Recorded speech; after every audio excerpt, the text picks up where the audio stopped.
Different types के injections आते हैं, वो हमने 3282 पकड़े हैं। टैबलेट्स कुछ 4000 के आसपास। कोडीन बोटल्स जो है वो अराउंड 1000 के आसपास हमने पकड़ा है।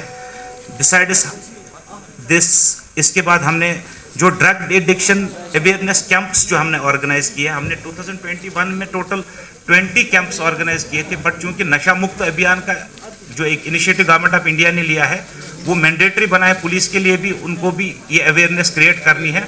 उसमें हमने इस साल में अभी तक अराउंड 80 अवेयरनेस प्रोग्राम्स क्रिएट किए हैं और काफ़ी हद तक हम रिहेबिलिटेट करने में कामयाब हुए हैं। तो हमारे पास जो ड्रग डिटेक्शन सेंटर है, ड्रग डिटेक्शन सेंटर में ऑलमोस्ट हर दिन हमारे पास पेशेंट्स 10 से 15 पेशेंट्स आते हैं और उसमें तकरीबन ऑन एन एवरेज अगर हम देखेंगे, वो ज़्यादा ड्रग डिटेक्शन वाला बोल सकता है, ऑन एन एवरेज अगर हम देखेंगे 5 से 6 पेशेंट्स हमारे पास एडमिट रहते ही रहते हैं। तो फिर अगर हम देखेंगे ड्रग्स का पनिशमेंट का जो मसला है, हम जब कोई भी quantity NDPS narcotic drugs and psychotropic substance act 1985 में अगर कोई भी क्वांटिटी सीज करते हैं तो हर किसी क्वांटिटी के लिए अलग अलग पनिशमेंट होता है। जैसे हम स्मॉल क्वांटिटी, मीडियम क्वांटिटी और कमर्शियल क्वांटिटी, हम अपनी लैंग्वेज में उसको कहते हैं। जो एक्ट हमें मैंडेट करता है उसके हिसाब से हर किसी चीज़ की एक एक क्वांटिटी होती है, क्वांटिटी के बेसिस पे पनिशमेंट होती है। अगर हेरोइन की क्वांटिटी देखेंगे 5 ग्राम तक अगर हम हेरोइन पकड़ते हैं तो उसको हम स्मॉल क्वांटिटी में कैटेगराइज कर पाते हैं। तो उसकी मैक्सिमम पनिशमेंट जो है वो 6 years रिग्रेस इम्प्रिजनमेंट है और फाइन अप टू 10,000 रुपीज़ और बोथ। अगर हम इसी हेरोइन को कमर्शियल क्वांटिटी में पकड़ते हैं तो उसकी जो पनिशमेंट होती है वो मिनिमम 10 years है and maximum it can go up to 20 years।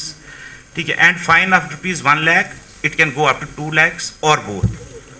ठीक है, ये एक सिंपल सा एग्जांपल है जो क्वांटिटीज़ की मैं बात करता हूँ। That is a legal part, वो ज़्यादा ज़रूरत नहीं है यहाँ पे बोलने की।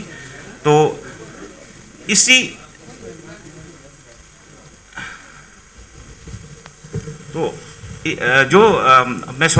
मैं नशा मुक्त अभियान के बारे में बेसिकली कह रहा था कि ये सिर्फ पुलिस की रिस्पॉन्सिबिलिटी नहीं है कि हम ड्रग एडिक्ट्स को बंद करें, उनके खिलाफ एक्शन ले या उनको पनिशमेंट दिलाएं थ्रू कोर्ट्स। ये इक्वली सोसाइटी की भी रिस्पॉन्सिबिलिटी है।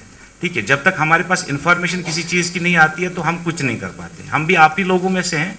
ठीक है, हमारे पास कोई सुपर नेचुरल पावर्स तो है नहीं।